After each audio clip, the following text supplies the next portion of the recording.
محترم ناظرین، السلام علیکم ورحمۃ اللہ وبرکاتہ۔ میں دیوار کے سہارے کھڑی ہوئی تھی، لیکن ایسا لگ رہا تھا جیسے کسی بھی پل زمین بوس ہو جاؤں گی۔ مجھے باتھ روم تک جانا تھا، اور کمرے سے لے کر باتھ روم تک کا سفر میرے لیے سات سمندر پار جیسا سفر ہو گیا تھا۔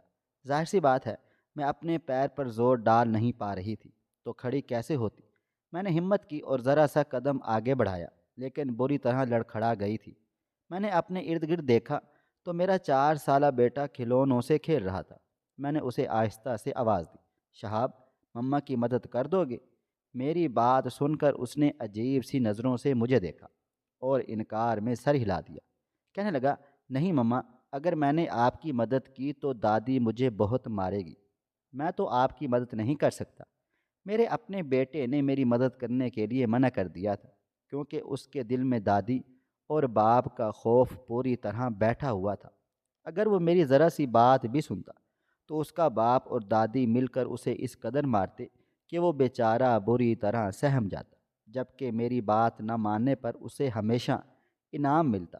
اس لیے اب بھی جب میں نے بڑی مشکل میں اس سے مدد مانگی تو اس نے انکار کر دیا۔ ویسے تو ایک 4 سالہ بچہ میری بھلا کیا مدد کر سکتا تھا، لیکن شاید اس کے ہونے سے مجھے کچھ سہارا مل جاتا۔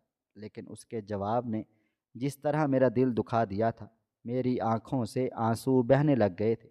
مستقبل تاریک نظر آ رہا تھا۔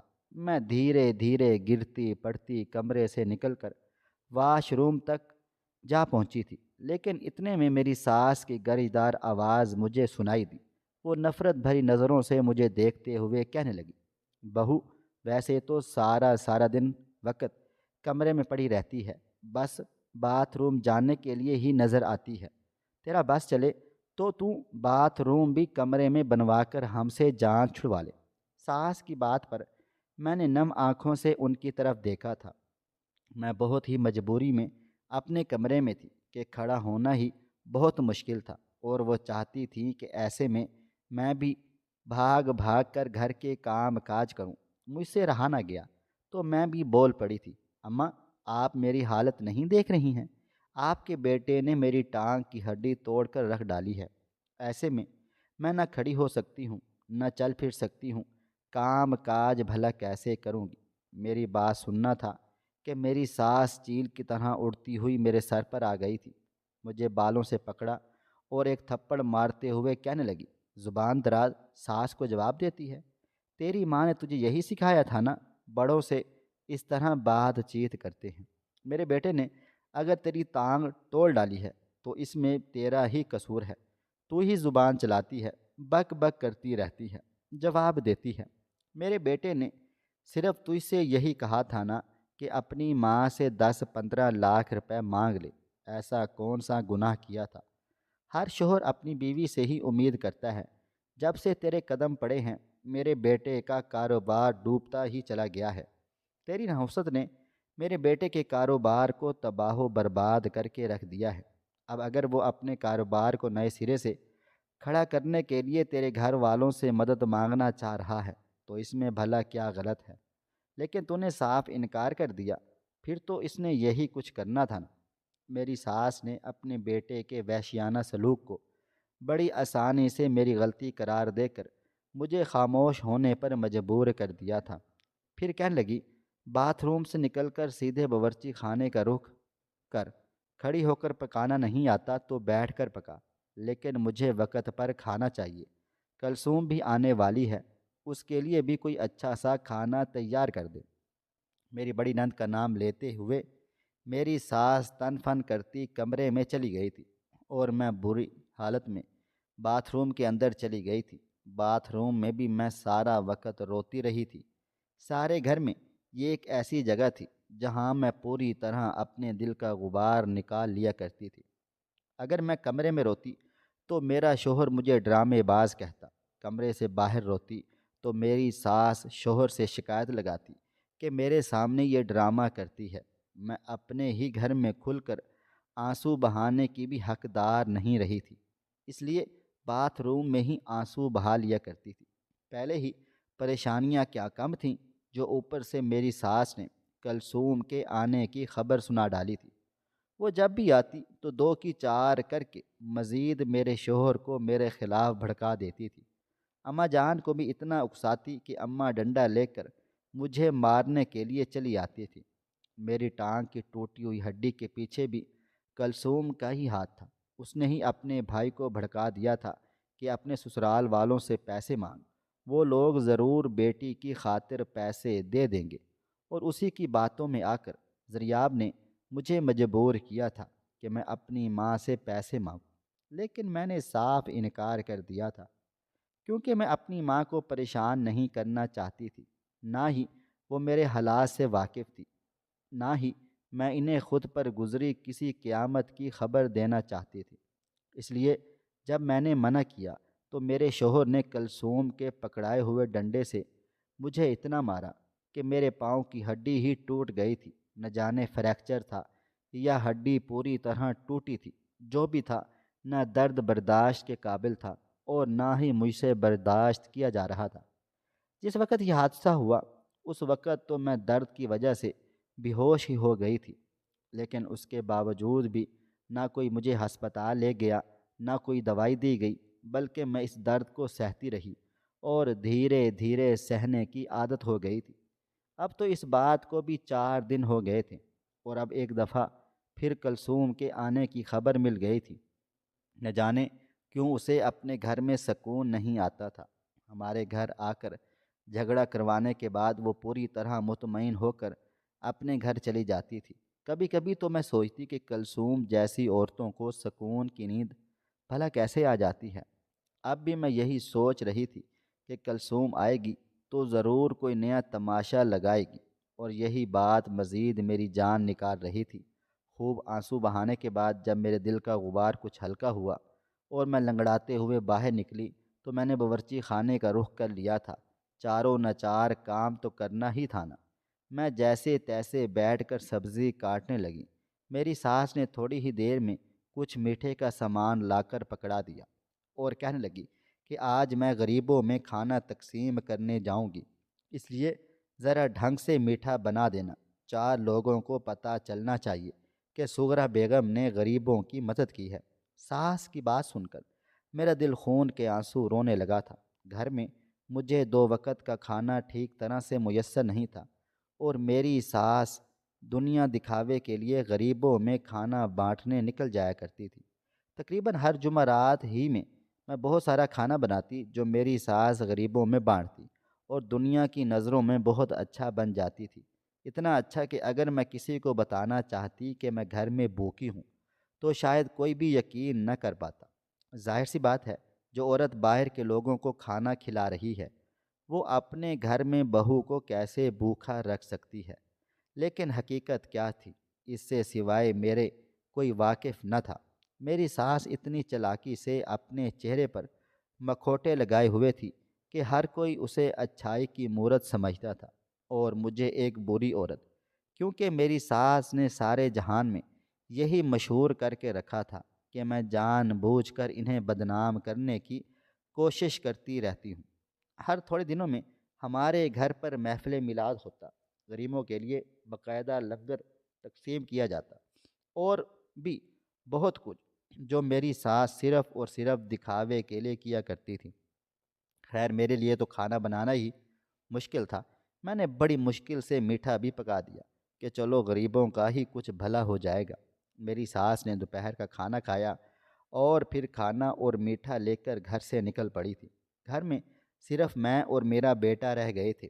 میری ساس نے سارا کھانا فریج میں رکھ کر دروازے کو تالا لگا دیا تھا، اور میرے حصے میں کچھ بھی نہ آیا تھا۔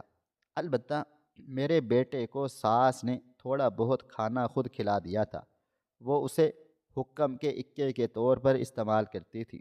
میرے خلاف کرنے کے لیے وہ اسے اپنی طرف کیا کرتی تھی، اور ان کا یہ حربہ بہت اچھے طریقے سے کام بھی آ رہا تھا۔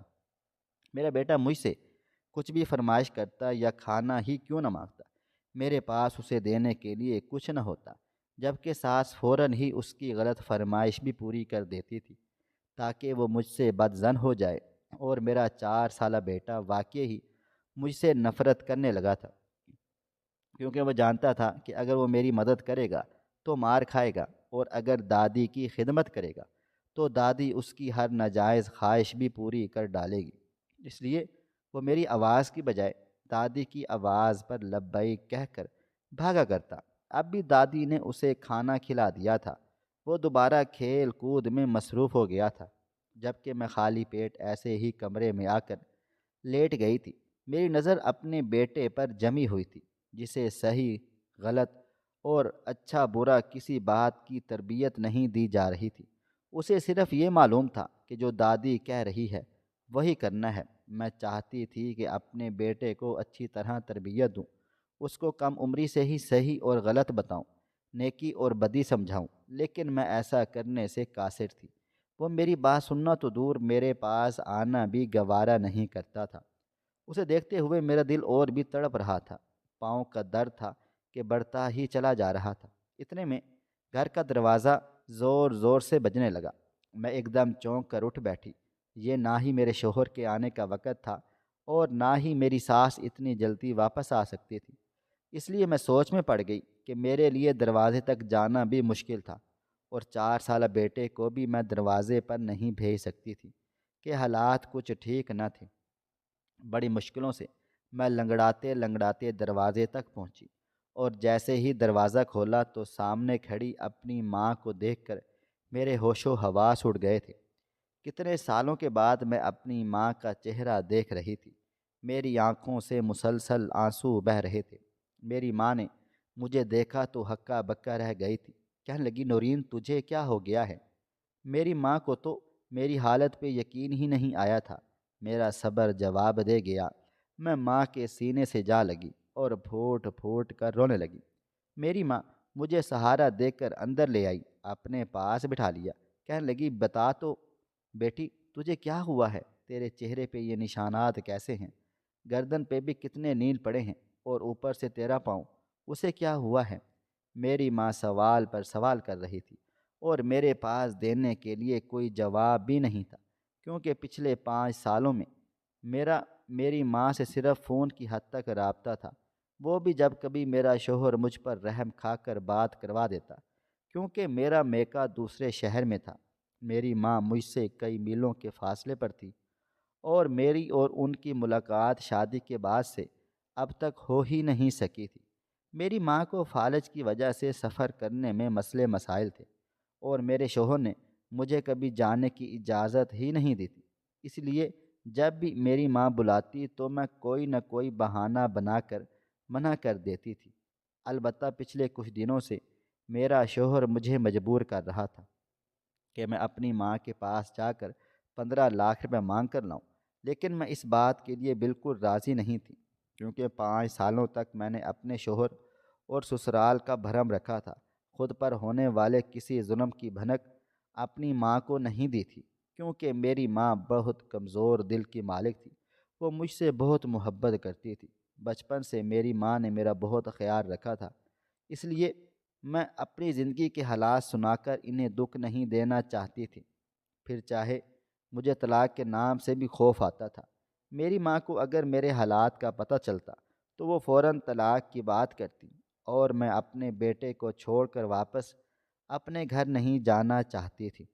اتنا تو میں بھی جانتی تھی کہ میرا شوہر اور ساس کبھی بھی میرے شہاب کو میرے حوالے نہیں کریں گے۔ بس یہی سب کچھ سوچ کر میں نے صبر کا گھونٹ بھر لیا تھا، لیکن نہ جانے آج کیسے اچانک ہی میری ماں دروازے پر آ گئی تھی، اور جب اس نے میری حالت دیکھی تو اسے یہ جاننے میں وقت نہ لگا تھا کہ میں نے آج تک کس طرح اپنے حالات کو اس سے چھپایا ہے۔ میری ماں میرے سنگ سنگ آنسو بہاتی رہی اور کہنے لگی، نورین تو نے بہت زیادتی کی ہے، میں اتنی پرائی تو نہیں تھی کہ تو اتنی بڑی بات مجھ سے چھپاتی۔ 5 سالوں سے تو اس گھر میں اتنا کچھ برداشت کرتی رہی، اور تو نے ایک لفظ بھی اپنے منہ سے نہ کہا۔ میری بیٹی مجھ پر بوجھ تو نہیں تھی نا؟ میں خود تجھے آ کر یہاں سے لے جاتی۔ میں نے انکار میں سر ہلا دیا اور کہا، نہیں اماں جان، میری گود میں شہاب تھا، میں اپنے بیٹے سے بہت محبت کرتی ہوں، یہ ظالم لوگ اسے کبھی بھی میرے حوالے نہ کرتے، اور اسے چھوڑ کر چلے آنا میرے بس میں نہیں تھا۔ میری ماں نے میری بے بسی کو محسوس کر لیا اور جب میرے ہر زخم پر نظر ڈالی تو اپنی جھولی اٹھائی اور اس کے دل سے ایک ایسی آہ نکلی جو سیدھا عرش سے جا ٹکرائی تھی۔ اور پھر کچھ ہی دیر میں شادی کی پہلی رات ہی مجھے اندازہ ہو گیا تھا کہ میرا سسرال کچھ عجیب و غریب سا ہے۔ میری ساس نے مجھے انگلی اٹھا کر پہلی ہی رات جتا دیا تھا کہ میری حیثیت اس گھر میں کیا ہے۔ انہوں نے صاف صاف لفظوں میں کہا تھا کہ خبردار جو کبھی میرے بیٹے کے گلے کا ہار بننے کی کوشش کی، تمہارا کام ذریعہ کی خدمت کرنا ہے اور اس سے زیادہ کچھ بھی نہیں۔ ساس کی یہ بات سن کر جہاں میں ہکا بکا رہ گئی تھی، وہیں میری نند کلثوم بھی پیچھے نہیں رہی تھی۔ کہنے لگی، بھابھی، ہم تو اپنے سسرال والوں کی بڑی خدمت کرتے ہیں۔ میں نے تو اپنی ساس کو سر آنکھوں پر بٹھا کے رکھا ہے۔ میری نندیں آتی ہیں تو میں ان کے پاؤں تک دباتی ہوں۔ آپ بھی ایسی ہی بھابھی بنیے گا۔ مسکرا کر مسکرا کر کہتی رہی کلثوم مجھے بالکل بھی جھوٹی معلوم ہو رہی تھی، کیونکہ کچھ دیر پہلے میں نے اسے اپنی ساس کو جھڑکتے ہوئے دیکھا تھا۔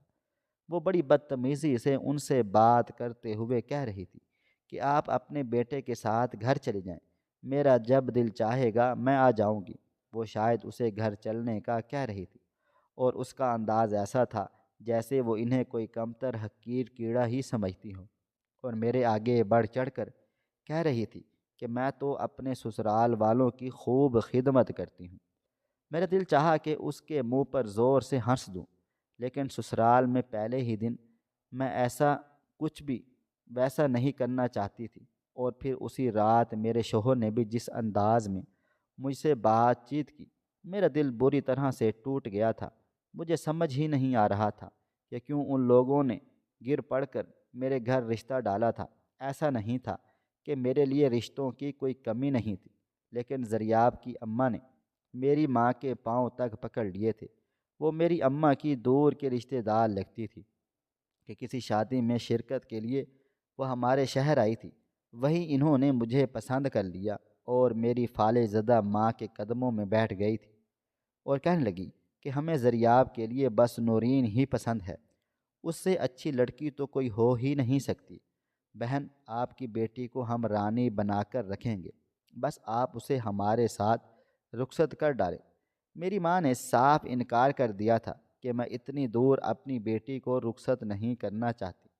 نورین میری اکلوتی بیٹی ہے، فالج کی وجہ سے میں زیادہ سفر بھی نہیں کر سکتی ہوں، اس سے ملنا میرے لیے بہت مشکل ہو جائے گا۔ لیکن میری ساس انہیں یقین دلا دیا کہ میں خود ہر کچھ مہینوں کے بعد نورین کو آپ سے ملوانے کے لیے لاؤں گی۔ میرا بیٹا تو بہت ہی لائق فائق ہے، اس کا اپنا کاروبار ہے، نورین راج کرے گی۔ ایک بیٹی ہے کلثوم، وہ بھی شادی شدہ ہے، بس گھر میں ہی ہوگی، مہرانیوں کی طرح رہے گی۔ پھر آپ تو خوب جانتی ہیں کہ ہمارا خاندان کیسا ہے۔ میری ساس میٹھی چھری بن کر میری ماں کو رشتے کے لیے بناتی رہی، اور میری ماں نے بالآخر یہ سوچ کر حامی بھر لی کہ اپنے لوگ ہیں، اپنا تو مار کر بھی چھاؤں میں ہی ڈالتا ہے۔ یہ ایک بہت غلط کہاوت ہے جو مجھے کسی طور پر بھی صحیح نہیں لگتی۔ مجھے لگتا ہے کہ غیر مارے گا تو اتنا درد نہیں ہوتا، لیکن اپنا مارے گا تو پھول کا مارا بھی کانٹے کے جیسا لگتا ہے۔ میری ماں نے آنکھیں بند کر کے میری ساس یعنی سورہ بیگم پر یقین کر لیا، اور 10 دنوں میں ہی میری اور زریاب کی شادی ہو گئی۔ میرے سر پر باپ کا سایہ نہیں تھا، اس لیے اماں جان بھی چاہتی تھیں کہ میری شادی اچھے طریقے سے ہو جائے تاکہ ان کی ذمہ داری ادا ہو جائے۔ شادی کے بعد میں رخصت ہو کر سیدھی اپنے سسرال جا پہنچی تھی، اور وہاں آتے ہی مجھے سغرا بیگم کا ایک نیا روپ نظر آ گیا تھا۔ وہ ہرگز بھی وہ عورت نہیں تھی جو میری ماں کے قدموں میں بیٹھ کر میرا رشتہ مانگ رہی تھی۔ اور پھر مجھے پتہ چلا کہ زریاب کی سخت فطرت اور شدید غصے کی وجہ سے اس کو کوئی بھی اپنی بیٹی دینے کو تیار ہی نہ تھا۔ جب بھی میری ساس نے جھٹ پٹ ہماری شادی کروا ڈالی تھی۔ دراصل زریاب کو اینگر پرابلم تھا، چھوٹی چھوٹی بات پر شدید غصہ آ جانا، چیزوں کا توڑ دینا، دوسروں پر ہاتھ اٹھانا، مار پیٹ کرنا، یہ سب زریاب کی فطرت کا حصہ تھا، اور اسی وجہ سے اس کی اب تک شادی بھی نہیں ہوئی تھی۔ میری ماں دوسرے شہر میں رہنے کی وجہ سے ان سب باتوں سے واقف کار نہیں تھی، اس لیے مجھے زریاب کے ساتھ رخصت کر دیا گیا۔ لیکن 2 دن کے بعد ہی مجھے اچھی طرح سے معلوم ہو گیا تھا کہ ضریاب کے ساتھ یہ مسئلہ حد سے زیادہ تھا۔ مجھے دسترخوان لگانے میں بس 5 منٹ دیر ہو گئی تھی، کیونکہ گیس ہلکی آ رہی تھی۔ کھانا پکنے میں وقت لگا تھا، اور ضریاب نے دسترخوان پر ہی گرم گرم سالن کا پیالہ الٹ دیا تھا، اور اس کے بعد انہوں نے جو ہنگامہ شروع کیا وہ دیکھ کر تو میری جان ہی نکل گئی تھی۔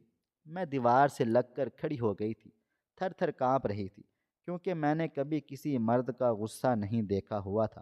میرے والد کا کافی عرصے پہلے انتقال ہو گیا تھا۔ ایک بھائی تھا جو امریکہ میں رہتا تھا۔ میں اور میری ماں اکیلے ہی گزارا کر رہے تھے، اس لیے شاید میں مرد کے غصے سے واقف کار نہیں تھی، یا پھر یہ نہیں سمجھ پا رہی تھی کہ یہ غصہ ہر مرد کو ایسے ہی آتا ہے، یا ضریاب کے ساتھ کوئی خاص مسئلے مسائل ہیں۔ جب وہ بری طرح پورا دسترخوان بگاڑ کر اور سارا کھانا پھینک کر گھر سے باہر نکل گئے، تو میری ساس نے مجھے خوب باتیں سنا ڈالیں، اور کہنے لگیں اگر وقت پر کھانا تیار کر دیتی تو ایسا نہ ہوتا۔ میں نے پریشانی کے عالم میں ساس سے کہا، اماں جان، آپ تو خوب جانتی ہیں کہ آج صبح سے گیس کا کتنا مسئلہ ہے۔ میں تو کب سے باورچی خانے میں کھڑی ہوں، لیکن بتی ہے کہ بڑھ کر ہی نہیں دے رہی تھی، کھانا بھلا کیسے پکتا؟ میری ساس میرے قریب چلی آئی اور ایک زوردار تماچا میرے منہ پر مار کر کہنے لگی، بڑی بد زبان ہو، میں نے تو سنا تھا کہ شمسا کی بیٹی نورین بہت ہی تہذیب والی اخلاق والی ہے، جبھی تمہیں رخصت کروا کر لائی تھی، لیکن مجھے نہیں معلوم تھا کہ تمہارے منہ میں گز بھر کی زبان ہے۔ تمہاری ماں تو سارے جہاں کی بھولی بھالی عورت بنتی ہے، اور ہمارے پلے ایسی لڑکی باندھ دی۔ ساس کی بات سن کر میں ہکا بکا رہ گئی تھی۔ منہ پر ہاتھ رکھے میں بس ان کا چہرہ دیکھ رہی تھی۔ وہ کیسے مجھ پر ہاتھ اٹھا سکتی تھی، اور وہ بھی اس بات کے لیے جس میں میری غلطی ہی نہیں تھی؟ ساس بھی مجھے مار پیٹ کر اپنے کمرے میں چلی گئی تھی، اور میں روتی رہ گئی تھی۔ پھر میں نے ساری گندگی صاف کی تھی، کھانے کے لیے کچھ باقی بچا ہی نہ تھا۔ شوہر جب باہر سے واپس لوٹا تو وہ کچھ کھانا لایا تھا جو اس نے اپنی ماں کے حوالے کر دیا، اور وہ کھانا میری ساس نے کھا لیا تھا۔ اس کا مطلب یہ تھا کہ میرا شوہر باہر سے کھانا کھا کر آیا تھا، اور اس نے اپنی ماں کے کھانے کا انتظام کر دیا تھا اور مجھے بھوکا چھوڑا تھا، کیونکہ شاید یہی میری سزا تھی۔ میں نے وقت پر کھانا نہ تیار کرنے کا گناہ جو کیا تھا، اور پھر دھیرے دھیرے میرے شوہر کی یہ فطرت مجھ پر کھلتی ہی چلی گئی تھی۔ شادی کے 1 مہینے کے اندر اندر میرا صبر جواب دے گیا تھا۔ میرا دل چاہا کہ میں اپنی ماں کو سب کچھ سچ سچ بتا ڈالوں۔ میں صرف ان کی طبیعت کی وجہ سے اب تک خاموش رہی تھی۔ پھر جب میرے شوہر نے شادی کے مہینے بعد مجھے بری طرح مارا پیٹا، تو مجھے لگا اب مجھے اس وحشی شخص کے ساتھ مزید زندگی نہیں گزارنی چاہیے۔ لیکن اس سے پہلے کہ میں واپسی کا انتظام کرتی، اپنے شوہر سے علیحدگی کے بارے میں مکمل طور پر فیصلہ کرتی، مجھے پتہ چلا کہ میں امید سے ہوں۔ اور جب یہ خبر میں نے اپنے شوہر کو سنائی تو وہ بے انتہا خوش ہو گئے تھے، اپنی غلطیوں کی معافی مانگنے لگے۔ مجھے کہنے لگا کہ وہ ٹھیک ہو گئے ہیں۔ میں بھی بچے کی خبر سن کر بہت زیادہ خوش ہو گئی تھی، اس لیے میں نے ان کی ہر غلطی کو معاف کر دیا۔ لیکن دھیرے دھیرے وہ ان کا رویہ پھر ویسے کا ویسا ہی ہو گیا، اور ان کا جو نفسیاتی مسئلہ تھا وہ کبھی ختم نہیں ہو سکا تھا۔ انہیں علاج کی اشد ضرورت تھی، لیکن ان کی ماں نے ان کی شادی کروا ڈالی۔ انہیں غصہ نکالنے کے لیے میری صورت میں ایک عورت مل گئی تھی۔ جب جب ان کا غصہ حد سے زیادہ بڑھتا وہ مار پیٹ کرتے، پھر چاہے وہ غصہ کسی پر بھی کیوں نہ ہو۔ بس ایسے ہی میری زندگی آگے بڑھنے لگی، اور شہاب میری زندگی میں چلا آیا تھا، اور اس کے بعد تو میں نے اپنی زبان کو پوری طرح ہی تالا لگا دیا۔ پہلے وہ یہ کہہ کر مجھے میری ماں سے ملوانے نہ لے گئے کہ میں امید سے ہوں، ایسی حالت میں سفر کرنا آسان نہیں، اور پھر اس کے بعد انہوں نے شہاب کو مہرہ بنا لیا۔ جب بھی میں جانے کی بات کرتی، میری ساس کچھ بھی الٹا سیدھا کھلا پلا کر شہاب کو بیمار کر دیتی، اور پھر میرا جانا کینسل ہو جاتا۔ اسی طرح 5 سال گزر گئے تھے۔ میری ماں بھی اپنے فالج کی وجہ سے میرے پاس نہیں آ سکی تھی، لیکن اس بار نہ جانے کیسے میری ماں میرے دروازے پر چلی آئی تھی۔ شاید انہیں میری محبت کھینچ لائی تھی۔ میری ایسی حالت دیکھ کر میری ماں نے پلو اٹھا کر میری ساس اور شوہر کو بد دعا دے ڈالی تھی کہ خدا انہیں غارت کرے، انہیں ان کے کیے کی سزا ضرور ملے۔ میں نے اپنی ماں کو روکنا چاہا تھا، لیکن ان کا دل مجھے دیکھ کر بہت زیادہ تکلیف میں تھا۔ میرا بھائی امریکہ سے چلا آیا تھا اور وہی میری ماں کو میرے دروازے پر چھوڑ کر کچھ سامان وغیرہ لینے کے لیے چلا گیا تھا۔ دراصل ہمارے ہاں رواج تھا کہ بیٹی کے گھر خالی ہاتھ نہیں آتے تھے، تو وہ فروٹس وغیرہ لینے کے لیے ہی نکل پڑا تھا۔ تھوڑی دیر کے بعد وہ فروٹ اور مٹھائی لے کر جب گھر کے اندر آیا اور اس نے میری حالت دیکھی تو وہ ایک پاؤں پر کھڑا ہو گیا تھا کہ اب تم مزید اس گھر میں نہیں رہ سکتی ہو۔ اس نے تو میرا سامان باندھنے کا کہا تھا، لیکن میں اسے روکتی رہ گئی تھی کیونکہ بات پھر شہاب کی تھی۔ ابھی اس معاملے کو کچھ ہی دیر گزری ہوئی تھی کہ میرے گھر کا دروازہ زور زور سے بجنے لگا تھا۔ میں نے دیکھا تو پڑوسی کھڑا تھا۔ کہنے لگا تمہاری ساس غریبوں کو کھانا بانٹنے کے لیے نکلی تھی، لیکن ایک ٹرک سے اس کی ٹکر ہو گئی اور اس کی دونوں ٹانگیں ٹرک کے نیچے آ کر کٹ گئی ہیں اور اسے لوگ ہسپتال لے کر بھاگے ہوئے ہیں۔ یہ سن کر میں شدید گھبرا گئی اور اپنے بھائی سے کہا کہ مجھے بھی ہسپتال لے کر چلے۔ میرا بھائی ویسے تو شدید غصے کے عالم میں تھا، لیکن انسانیت کے ناطے وہ مجھے ہسپتال لے گیا۔ وہاں پہنچ کر تھوڑی ہی دیر بعد ایک اور اندوناک خبر مل گئی۔ میری نند جو ساس کے ایکسیڈنٹ کی خبر ملنے پر ہسپتال آ رہی تھی، وہ جس رکشے میں بیٹھی تھی وہ رکشہ پلٹ گیا اور اسے شدید چوٹیں آئی تھیں اور کچھ ہی دیر بعد وہ بھی ہسپتال کی ایمرجنسی میں پڑی ہوئی تھی۔ میرے شوہر کی تو خیر کوئی خبر ہی نہ تھی کیونکہ وہ میرا فون نہیں اٹھاتا تھا، اس لیے اب تک اسے اس کی ماں کے بارے میں اطلاع نہیں دے سکتی تھی۔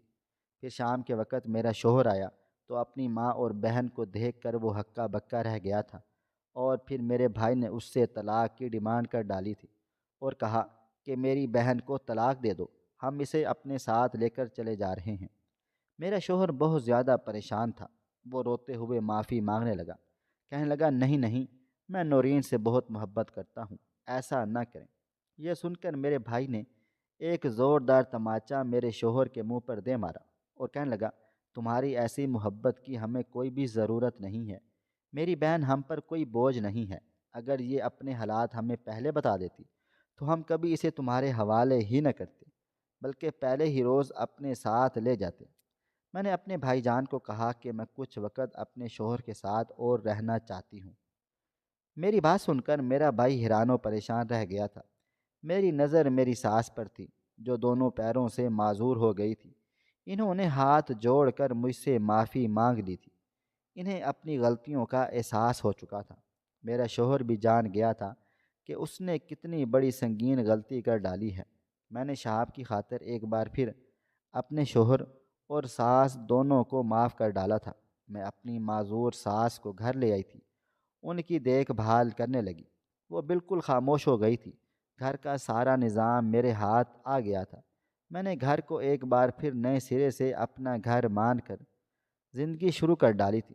میرے بھائی نے ضریاب سے شرط رکھی تھی کہ وہ مجھے اسی صورت یہاں پر چھوڑ ڈالے گا جب تک وہ اپنا علاج کروائے گا۔ میرے بھائی نے اس بات کے لیے اس کو راضی کر لیا تھا کہ وہ اپنا ٹریٹمنٹ کروائے اور اپنے اس غصے پر قابو کرے۔ ڈاکٹروں نے بتایا تھا کہ کم عمری میں ہی اپنے باپ کو کھو دینے اور گھر کی ذمہ داریوں کے مل جانے کی وجہ سے ذریاب ایک نفسیاتی مسئلے کا شکار ہو گیا تھا۔ چھوٹی چھوٹی باتوں پر اسے غصہ آ جایا کرتا تھا کیونکہ وہ بہت کم عمر سے ہی محنت مزدوری کر رہا تھا۔ اس نے باہر زمانے کی بہت سی جھڑکیاں کھائی ہوئی تھی، اپنا کاروبار سیٹ کرنے تک اس نے بہت اونچ نیچ دیکھی ہوئی تھی، اور اسی وجہ سے اس کی شخصیت میں یہ مسئلہ پیدا ہو گیا تھا۔ ضریاب کا علاج شروع ہونے کے بعد اس میں کافی زیادہ تبدیلی آ گئی تھی۔ آج میں اپنے گھر میں کافی خوش ہوں، لیکن وہ 5 سال جو میں نے اپنے سسرال میں گزارے ہیں وہ کبھی کبھی میری آنکھوں کے سامنے گھومتے پھرتے ہیں تو میرے پورے وجود میں کرنٹ سا دوڑ جاتا ہے۔ میں سب لڑکیوں سے یہی کہوں گی کہ اپنی گھر ہستی بچانے کے لیے کبھی بھی اپنی ذات کو اپنی داؤ پر نہ لگائیں۔ میں جس حالت میں اپنے سسرال میں گزارا کر رہی تھی میری جان بھی جا سکتی تھی۔ میرے پیر میں جو فریکچر تھا وہ کافی عرصے کے بعد جا کر ٹھیک ہوا تھا، لیکن اتنے عرصے میں میں نے جو تکلیف اٹھائی، دکھ درد جھیلے، وہ ناقابل بیاں تھی۔ ہم لڑکیاں کبھی کبھی اپنے ماں باپ کو پریشانیوں سے بچانے کے لیے اپنے اوپر ہر طرح کی پریشانیاں اٹھا لیتی ہیں، لیکن پھر بھی نہ جانے کیوں یہ معاشرہ ہمیں بوجھ کہتا ہے۔ میں ہمیشہ بیٹیوں کے اچھے نصیب کی دعا کرتی ہوں، لیکن وہیں ساتھ میں بیٹوں کی ماؤں سے یہ بھی ضرور کہنا چاہوں گی کہ بیٹیوں کے اچھے نصیب کے ساتھ ساتھ بیٹوں کی اچھی تربیت بھی ہونا ضروری ہے۔ اپنے بیٹوں کی اچھی تربیت کریں، اور اگر ان کے ساتھ کوئی ذہنی مسئلے مسائل ہوں تو ان کی شادی کرنے کی بجائے پہلے ان کا باقاعدہ علاج کروائیں، تاکہ کسی اور کی بیٹی کی زندگی تباہ و برباد نہ ہو جائے۔ خواہش صرف اتنی ہے کہ کچھ الفاظ لکھوں جس سے کوئی گمراہی کے راستے پہ جاتے جاتے رک جائے، اور نہ بھی رکے تو سوچ میں ضرور پڑ جائے۔ پیارے دوستو، امید کرتا ہوں کہ آپ کو یہ ہماری آج کی کہانی پسند آئی ہوگی۔ کہانی پسند آئی ہو تو ویڈیو کو لائک کریں، کومنٹس کریں، شیئر کرنا بالکل بھی نہ بھولیں۔ اور ہاں، اگر آپ لوگ اس چینل پر نئے ہیں تو اس چینل کو سبسکرائب ضرور کر لیجئے گا، اور نوٹیفیکیشن کو ضرور دبا دیجئے گا، تاکہ آنے والی کہانی سب سے پہلے آپ کو مل سکے۔ ملتے ہیں کل ایک نئی اور دلچسپ کہانی کے ساتھ۔ اللہ حافظ۔